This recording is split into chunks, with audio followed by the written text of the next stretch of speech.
Bonjour à tous, on est ravis de vous retrouver. Je m'appelle Nicolas Farin, je suis en charge de Workplace from Facebook pour la France et je serai accompagné aujourd'hui de Carlos Erazo Molina. Bonjour Carlos. Bonjour Nicolas. On est très heureux de pouvoir prendre la parole avec vous aujourd'hui sur le thème des organisations scalables. Alors j'ai vérifié, scalable, c'est bien un mot français, donc on va pouvoir le définir ensemble et surtout montrer comment on peut répondre à ça. Pour nous, une organisation scalable, c'est une organisation qui répond à des enjeux de vitesse, vitesse notamment de réaction et de circulation de l'information. C'est une organisation qui répond à des enjeux de taille également, qui sait inclure tout le monde. Et c'est aussi une organisation qui mesure et tient compte de la satisfaction de chacun. On a une conviction, c'est que suite à la période qu'on a vécue, les choses se sont accélérées. Elles n'ont pas radicalement changé, puisque les outils, les usages qu'on a vus émerger étaient finalement des usages qui existaient déjà. On les a simplement accélérés d'une manière extrêmement forte. C'est l'exemple des vidéoconférences avec les amis ou avec les collègues, par exemple. Euh, Chez Workplace, on pense que pour construire des organisations scalables, il faut avant tout connecter tout le monde. C'est notre conviction depuis le début. On veut créer des organisations et vous aider à créer des organisations dans lesquelles tout le monde a une voix, tout le monde est connecté, tout le monde est informé, puisqu'il se passe des choses importantes et parfois des très belles histoires également partout dans votre entreprise. Et pour ça, je voudrais juste mettre l'accent aussi sur les collaborateurs qui sont sur le terrain et ils ont été d'une importance cruciale pendant le confinement. Et c'est également eux que l'on veut servir et à qui on veut donner les mêmes outils et la même capacité à contribuer dans l'organisation. Pour illustrer ça, je suis très fier d'intervenir avec Carlos, qui est chez ADO et qui est, selon nous, une entreprise absolument remarquable dans ce domaine. Carlos, est-ce que tu peux nous présenter ADO et puis également ton rôle chez ADO? Bien sûr. Voilà, merci Nicolas pour l'opportunité de participer et bonjour à tout le monde qui est sûrement derrière vos écrans. Alors ADO, pour aller vite, vous connaissez sûrement Bricoman, vous connaissez sûrement Leroy Merlin, vous connaissez peut-être Zodio. En fait, ce sont nos magasins. Donc, ADO, donc aujourd'hui, c'est le troisième groupe mondial d'amélioration de l'habitat. On est présent dans plus d'une douzaine de pays. On a une trentaine d'entreprises. On est présent au Brésil, en Europe, en Afrique du Sud, en Chine, etc. Voilà. Donc, on a des collaborateurs en magasin, principalement. Est-ce que tu peux nous dire un mot sur ton rôle également chez ADO? Alors, mon rôle. Donc, je fais partie chez ADO d'une équipe qu'on appelle l'enjeu humain. Dans cette équipe, on trouve, on va dire, les ressources humaines et la responsabilité sociale et environnementale. Et donc, mon rôle dans cette équipe, aujourd'hui, je suis le leader de la Digital Workplace chez ADO et de l'Employee Experience. Donc, mon job, c'est faire en sorte que le fait de devenir collaborateur chez ADO et de vivre au service collaborateur chez ADO soit le plus satisfaisant possible, soit le plus agréable possible, notamment grâce au digital. Voilà. Est-ce que tu peux nous parler de l'ADN, de la mission d'ADO, celle qu'elle était peut-être il y a un an, et puis comment elle est en train d'évoluer en ce moment? Alors oui, très important de dire qu'ADO est en train de se transformer. Alors, on n'arrête pas de se transformer en fait depuis quelques années, mais là, on est vraiment en train de se transformer en une entreprise plateforme. Avant, nous étions plutôt une fédération d'entreprises qui était autonome et nous sommes vraiment en train de devenir une plateforme mondiale d'amélioration de l'habitat. Et donc, qu'est-ce que ça implique? Ça implique par exemple que nous avons besoin d'une plateforme humaine, d'un système qui permette à chaque collaborateur d'exister, de s'exprimer, de prendre des initiatives, de prendre la parole. Et sans cette plateforme humaine, la plateforme tout court, en fait, ne peut pas exister. Très clair. Et alors, vous vous êtes mis justement dans cette transformation, vous avez pris certaines décisions.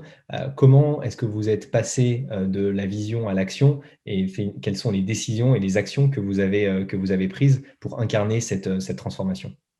Alors en fait, ça fait plusieurs années qu'on avait cette ambition de connecter tout le monde chez ADO, donc c'est une démarche qui est née déjà il y a plusieurs années.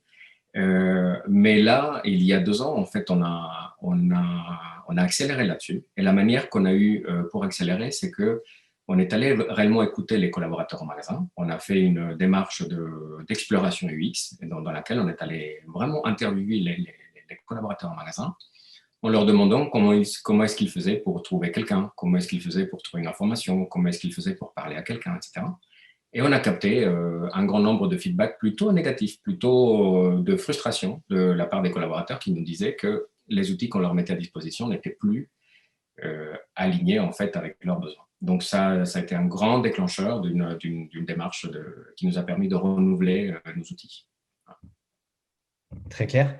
Et justement, est-ce que tu peux nous en dire un petit peu plus sur le timing et puis finalement la forme qu'a pris ce changement et cette plateforme-là? On a eu l'occasion évidemment de travailler ensemble là-dessus, mais peut-être rappeler le timing du projet et puis ce que ça a changé dans le quotidien des collaborateurs. En fait, cette phase d'étude, elle est arrivée il y a 2 ans maintenant. Cette phase d'étude, elle s'est terminée par un choix. On a choisi de basculer de Jive, de basculer notre réseau social et communautaire de Jive vers Workplace, et d'ailleurs de basculer nos outils collaboratifs de Microsoft vers Google, pour la petite information. Et cette décision, elle a été prise pendant le printemps de l'année dernière. Et en fait, on a eu un kick-off du projet de déploiement de Workplace vers le mois de juin 2019, et on a terminé en octobre. On a fait 5 mois de projet, ça a été un sprint incroyable, et en fait, on a réussi. On a déployé Workplace en 5 mois l'année dernière.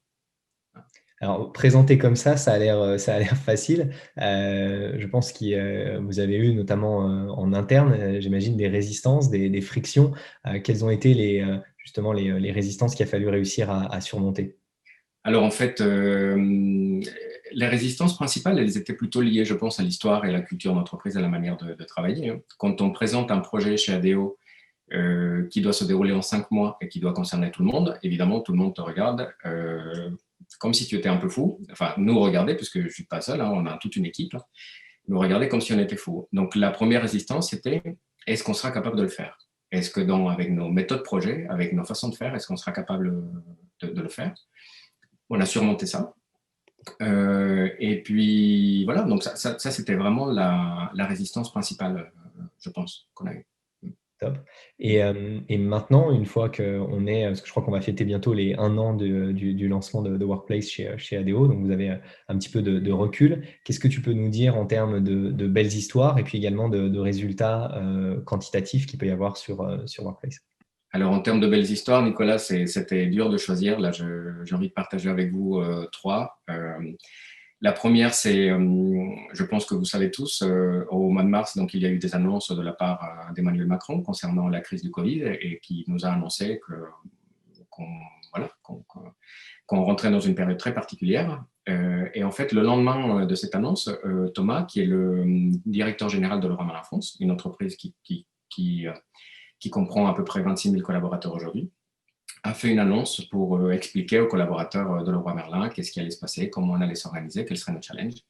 Et cette annonce a été faite via un live workplace. Elle a été suivie par 15 750 collaborateurs, ce qui était donc génial parce que l'information allait arriver très vite auprès de tout le monde et on a créé cette unité qui était nécessaire chez Leroy Merlin. Un deuxième exemple qui est très intéressant aussi, c'est que vous savez tous que la crise Covid a été une crise mondiale, hein, donc, et nous, on est un groupe mondial, on est présent dans plusieurs pays. Et donc, c'était du coup notre leader RH, Christian, a lancé on va dire, un appel, un slogan, une manière de nous unir qu'on a appelé United We Stand. Et en fait, il l'a lancé sur Workplace et son message a été vu par 51 000 collaborateurs, ce qui correspond pratiquement à la moitié des collaborateurs des entreprises ADO partout dans le monde. Donc, ça nous a unis pendant cette période difficile. Et un troisième exemple, plus bottom-up cette fois-ci. Vous connaissez sûrement donc, le World Cleanup Day. Eh bien, en fait, les sites ADO, donc les entreprises et les magasins, ont commencé à participer au World Cleanup Day d'une manière très bottom-up il y a quelques années. Et en fait, petit à petit, ça a pris de l'ampleur. Et là, c'est l'exemple du magasin Leroy Merlin de Odessa qui annonce qu'il participe cette année. Et et cette annonce a été vue par 10 000 collaborateurs. En fait, ce qui est intéressant, c'est qu'on donne une caisse de résonance très, très forte, très, très grande à des initiatives qui sont prises en local. Et du coup, ça nous permet de déployer plus vite des initiatives qui ont du sens.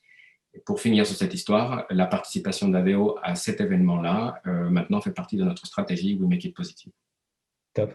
Merci beaucoup pour ces chouettes exemples. Est-ce que tu peux nous partager aussi des résultats chiffrés? Parce que c'est souvent aussi ce que mesure, c'est comme ça qu'on mesure le résultat et le succès de ce type de plateforme et qu'on s'assure évidemment de l'engagement de tous les collaborateurs. Alors, on a plusieurs chiffres à partager avec vous. Déjà, on a plus de 100 000 collaborateurs, on a 106 000 collaborateurs qui sont actifs mensuellement sur la plateforme, sachant que nous sommes à peu près à 130 000 collaborateurs au global, donc ça fait un très grand pourcentage qui se connectent sur la plateforme. Donc ça, on est très fiers de ça. On est aussi très fiers du fait que cela représente 89%, enfin, que mensuellement, on a 89% de personnes qui sont actives, donc ça, c'est super. Et on a un nombre de messages qui est pour nous assez hallucinant. On a plus de 9 millions de messages qui se créent en une semaine sur Workplace. Et on a aujourd'hui un groupe qui s'appelle We Make It Positive, dans lequel on va dérouler notre stratégie, dans lequel on a 100, tous les collaborateurs, 142 000 comptes qui sont associés à ce groupe Workplace.